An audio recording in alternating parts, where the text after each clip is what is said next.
My dear, آج ایک خوبصورت سا میسج ہم اپنی ینگسٹرز کو، اپنی نئی جنریشن کو حلال حرام کی تمیز سکھا ہی نہیں رہے.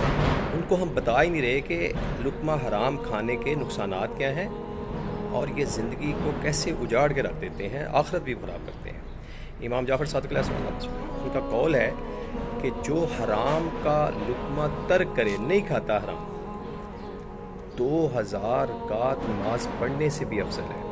کبھی ہم نے اپنے بچوں کو بتایا ہے، بٹھا کے ان کی تربیت میں یہ کیا ہم نے حصہ کبھی ڈالا ہے کہ بیٹا جی لقمہ حرام کھانا کتنا پیٹ. کربلا کے میدان میں امام نے کیا کہا تھا کہ میں یہ ابا کبا میرے نانا کے نہیں، سب کو پتہ ہے، لیکن آپ کے پیٹ چونکہ حرام سے بھرے ہوئے اس لیے کوئی اثر نہیں ہوگا.